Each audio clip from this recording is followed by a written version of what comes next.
دیکھیے اذان کے متعلق یہ بات کہی جاتی ہے کہ اذان ایک نغمہ الہی ہے. اذان ایک نغمہ الہی ہے کہ جس کا گنگنانا خدا کی طرف بلند کرتا ہے. یہ انسانوں کو خدا کی طرف متوجہ کرتی. اور اذان کے متعلق یہ بات کہی جاتی ہے کہ اذان ہمیشہ سے ظالموں کے خلاف مظلوموں کی فریاد غیظ و غضب رہی. معمولی چیز نہ سمجھیں اس کو. ابھی جیسے کہ آگے چل کر ہماری گفتگو میں بات آئے گی کہ آج کل کے اس پر آشوب اور خطرناک ترین دور میں جس سے شیعت گزر رہی ہے، اذان سے بھی بہت مدد لی جا سکتی. اور ایک بات اور یہاں پر کہہ دی جائے کہ خاص طور پر وہ افراد کہ جو کہ مغربی ممالک میں رہتے ہیں. ٹھیک ہے، آج کل ڈیبیٹ چل رہی ہے کہ یہاں سے پاکستان کے حالات کی وجہ سے بیرون ملک یا مغربی ممالک میں منتقل ہونا کیسا ہے، جو کہ خود ایک تفصیلی موضوع ہے. البتہ یہ بات ضرور کہہ دینی چاہیے کہ وہ تمام جگہیں کہ انسان ایسی جگہ جا کر رہے کہ جہاں اس کے کانوں میں اذان کی آوازیں کہیں سے نہ آئیں، یہ سخت بد نصیبی والا معاملہ ہے. اذان توحید کا بغل ہے. ایک بغل جس طرح سے بجایا جاتا تھا نا اور پھر جمع کیا جاتا تھا لوگوں کو، اذان توحید کا بغل ہے جو اسلام کی بکھری ہوئی فوج کو ایک پرچم تلے جمع کر دیتا اور سب کو جمع کر کے ایک امام عادل کے پیچھے لا کھڑا کرتا. اور جب بھی پیغمبر اسلام ختمی مرتبت صلی اللہ علیہ وآلہ وسلم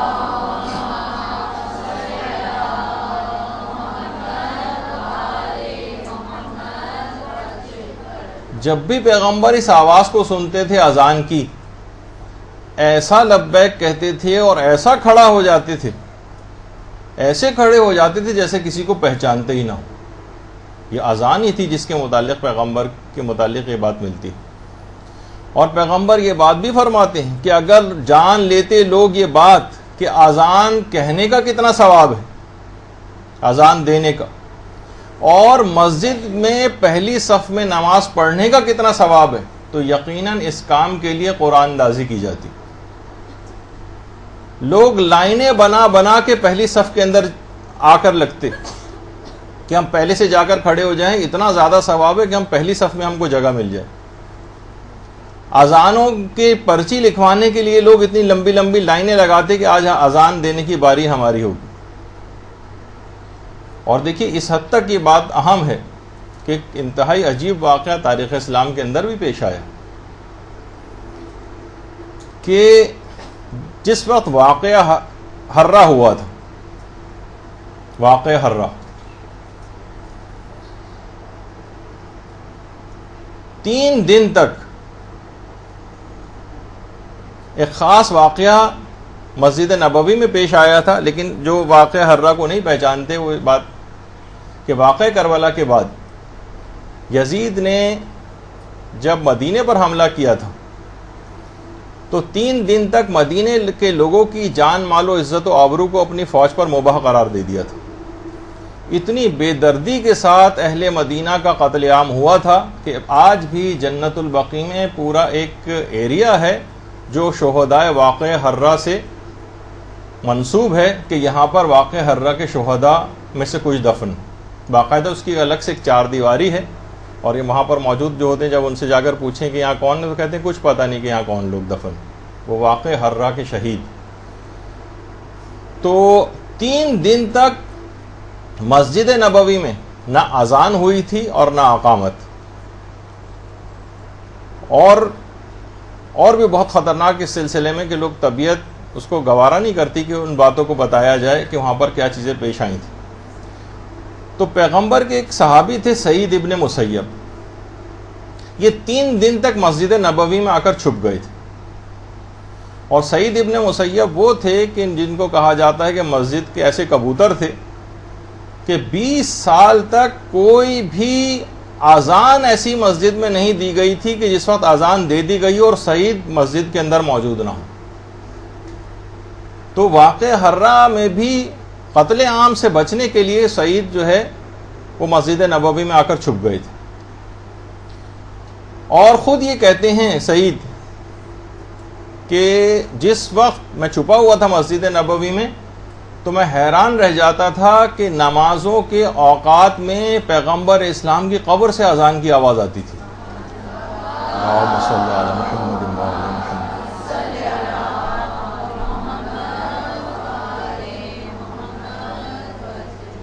یہ جو الٹے ہاتھ پر دائرہ سا آپ کو بنا ہوا نظر آ رہا ہے اس تصویر میں، یہاں پیغمبر اسلام دفن ہے اس جالی کے پیچھے۔ تو میں پیغمبر کی قبر سے اس اذان کی آواز کو سن کر اقامت کہتا تھا اور نماز مسجد نبوی میں اکیلا پڑھا کرتا تھا، اور امیر المومنین بھی اذان کے ایسے شیدائی تھے کہ روایات میں ہے کہ 19 رمضان المبارک کو مسجد کوفہ میں جب امیر المومنین پہنچے ہیں تو سب سے پہلے کچھ ذکر خدا کیا، پھر کچھ دعائیں امیر المومنین نے وہاں پر پڑھیں، پھر 2 رکعت نماز ادا کی، پھر کھڑے ہوئے کھنکار کر گلے کو صاف کیا، ہاتھوں کو کانوں کے اوپر رکھا اور اذان دینی شروع کی۔ اور اہم بات ایک امیر المومنین کی اذان کے متعلق کہی جاتی ہے کہ جس وقت امیر المومنین خود اذان دیتے تھے کوفے کا کوئی گھر ایسا نہیں تھا جہاں امیر المومنین کی اذان کی آواز نہ جاتی۔ اللہم صلی علی محمد۔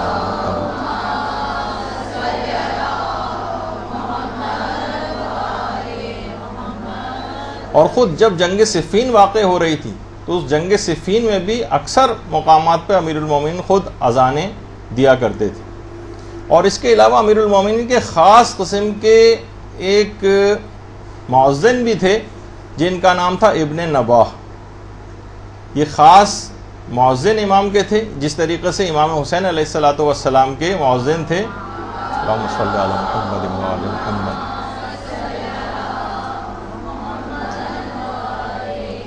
حجاج ابن مسروق یہ خود امام حسین کے خاص مؤذن تھے، اور حجاج ابن مسروق تو خود امیر المومنین کے صحابیوں میں سے بھی تھے۔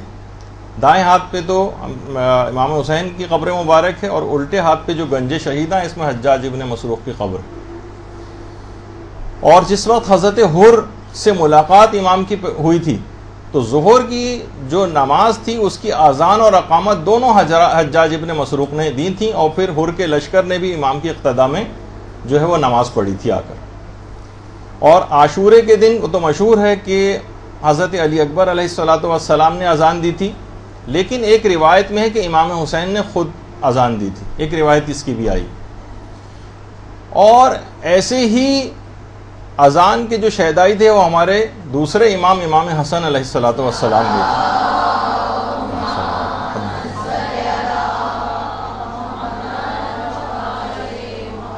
کہ جس وقت اذان کی آواز آتی تھی امام حسن کا رنگ متغیر ہو جاتا تھا، رخسار زرد پڑ جاتے تھے، اور اتنی اہمیت اذان کو دیتے تھے کہ بہت بری حالت ہو جاتی تھی خوف خدا سے اور لقائے پروردگار کے شوق میں، کہ بہت حالت جو ہے وہ خراب ہو جایا کرتی تھی۔ اور اسی طریقے سے شہزادی فاطمہ الزہرا سلام اللہ علیہا، اللہم صلی علی محمد۔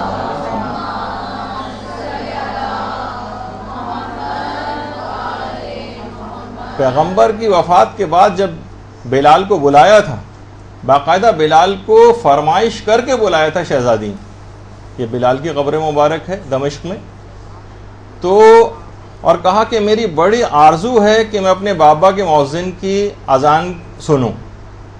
بلال نے شہزادی کی فرمائش پر اذان دینی شروع کی، اللہ اکبر اللہ اکبر۔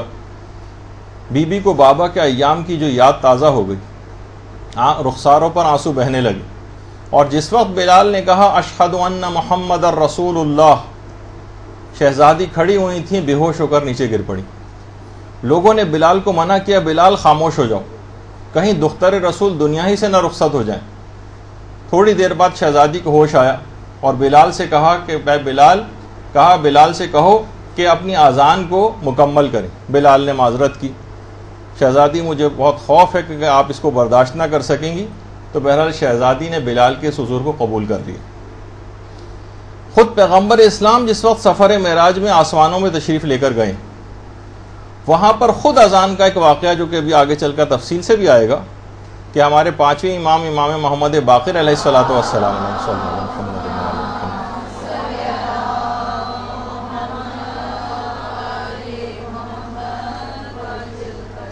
کہ پیغمبر اسلام جس وقت معراج کے سفر پر آسمانوں میں گئے تو بیت معمور پہ جب پہنچے تو اس وقت نماز کا وقت تھا۔ جبریل نے وہاں پر اذان و اقامت دی، پیغمبر اسلام آگے کھڑے ہوئے اور تمام فرشتوں نے اور تمام انبیاء نے پیغمبر اسلام کے پیچھے کھڑے ہو کر نماز پڑھی، جس کی تفصیل ابھی آگے چل کر گفتگو کے اندر ذکر ہونے والی ہے۔ دیکھیے اذان ایک ایسا مستحب ہے کہ جو کہ انتہائی تاکیدی مستحب، انتہائی تاکیدی، اور ہمارے کچھ بعض متقدمین علماء جو تھے، ابن ابی عقیل عمانی اور ابن جنید وغیرہ، وہ تو اذان کو واجب سمجھتے تھے، اور جو ہمارے مشہور عالم گزرے ہیں شہید اول، جن کی کتاب لمحہ ہے، جس کی شرح شہید ثانی نے لکھی ہے شرح لمحہ کے نام سے، اس میں انہوں نے لکھا ہے کہ سید مرتضیٰ اور شیخ طوسی نے اذان و اقامت کو نماز جماعت کے لیے واجب قرار دیا تھا۔ یعنی اس کی اتنی اہمیت ہے کہ ابن جنید اور ابن ابی عقیل عمانی جو تھے وہ تو ہر نماز کے لیے واجب کہتے تھے، البتہ سید مرتضیٰ اور شیخ طوسی جو تھے وہ اذان و اقامت کو نماز جماعت کے لیے واجب سمجھتے تھے۔ بہرحال موجودہ جتنے مجتہدین ہیں وہ تو خیر نہ نماز جماعت کے لیے واجب سمجھتے ہیں نہ کسی اور نماز کے لیے، لیکن البتہ یہ بات ضرور کہتے ہیں کہ یہ ایک تاکیدی مستحب۔ دیکھیے آسمانوں میں جو سب سے پہلے مؤذن تھے وہ جبریل تھے، اور زمین پر جو سب سے پہلے مؤذن تھے وہ بلال حبشی تھے، اور بلال کے متعلق یہ بات کہی جاتی ہے کہ جنت میں داخلے کے وقت بلال جس وقت جنت میں داخل ہو رہے ہوں گے اس وقت اذان دیتے ہوئے جنت میں داخل ہوں گے، اذان دیتے ہوئے۔ اور اذان دینے کی مسجد نبوی میں جو بلال کی جگہ تھی وہ آج بھی محفوظ ہے۔ یہ جو اونچا سا ایک آپ کو چبوترا بنا ہوا نظر آ رہا ہے، اس پر بلال کھڑے ہو کر اذان دیا کرتے تھے، جو آج بھی اس کو اچھی حالت میں اس کی یادگار کے طور پر اس کو محفوظ رکھا گیا ہے۔ اور ویسے تو کسی عام شخص کو وہاں پر جانے کی اجازت نہیں ہے، البتہ جو بھی آج کل بھی مسجد نبوی میں جو اذانیں دیتے ہیں اس پر کھڑے ہو کر ہی اذان دی جاتی ہے۔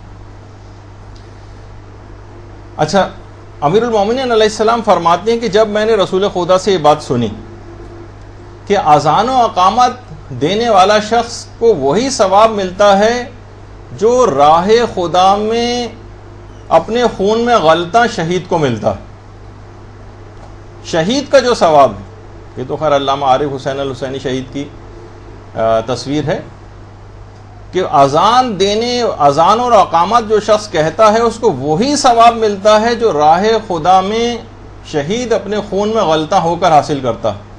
تو امیر المومنین فرماتے ہیں کہ میں نے رسول اللہ سے کہا کہ یا رسول اللہ، پھر تو لوگ اذانیں دینے کے لیے لڑائی کریں گے، لڑیں گے آپس میں؟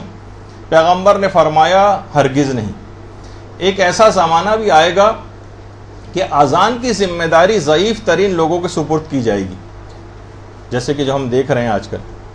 حالانکہ خدا نے مؤذن کے گوشت کو آتش جہنم کے لیے حرام قرار دیا، اتنا زیادہ ثواب رکھنے کے باوجود، یعنی امیر المومنین حیران رہ گئے کہ پھر تو لوگ لڑائی کیا کریں گے، کیونکہ ظاہر ہے ایک آدمی ہی اذان دے سکتا ہے، اتنے سارے لوگ اگر ہر کوئی مدعی ہو گیا تو آپس میں لڑائیاں ہوا کریں گے۔ پیغمبر نے کہا نہیں، ایسا زمانہ بھی آئے گا کہ ضعیف ترین افراد کے ذمے یہ چیز لگائی جائے گی۔ اور جس وقت چوتھے امام سے بھی بات دریافت کی گئی تھی، ہمارے امام زین العابدین علیہ الصلوۃ والسلام،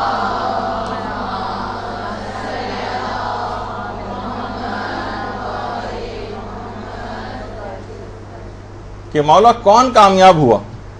خاندان تو آپ کا مارا گیا۔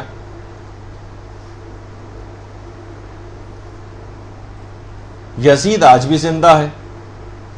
امام نے فرمایا تھوڑا انتظار کرو، اذان کا وقت ہو جانے دو، اگر اذان میں میرے نانا کا نام آیا تو سمجھ جاؤ کہ میں کامیاب ہو گیا۔ تو اذان کے ذریعے فخر و مباحت ہمارے چوتھے امام نے کیا. جس طریقے سے کہا جاتا ہے نا بلال یہ پیغمبر خدا کی پارلیمنٹ کے سپیکر تھے.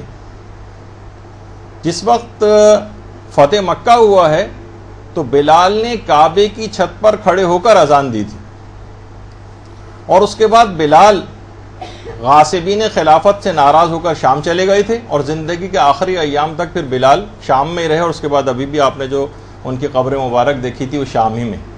انتہا سے زیادہ وقت شناس تھے اور بہت محتاط تھے اذان دینے کے معاملے میں، کہ پیغمبر کہتے تھے کہ بلال کی آواز سن کر ہی روزے شروع کیا کرو اور بلال کی آواز سن کر ہی روزوں کو ختم کیا کرو. اور پیغمبر اسلام بلال سے کہتے تھے ارحنا یا بلال، اے بلال اپنی آواز میں اذان دے کر ہمیں شاد کرو تاکہ ہم نماز پڑھیں.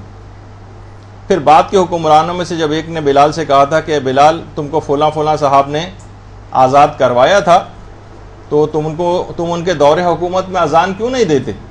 تو بلال نے کہا کہ اگر انہوں نے قربتاً الی اللہ مجھ کو آزاد کروایا تھا تو اس کا اجر مجھ سے کیوں طلب کرتے ہیں، اور اگر مجھ پر ترس کھا کے آزاد کروایا تھا تو میں دوبارہ غلام بننے کو تیار ہوں، لیکن میں کسی ایسے شخص کے لیے اذان نہیں دے سکتا جس کی خلافت کا رسول خدا نے حکم نہ دیا. تو اس طرح سے اذان نہ دے کر بلال نے اس بات امامت کے لیے ایک اپنا احتجاج ریکارڈ کروایا.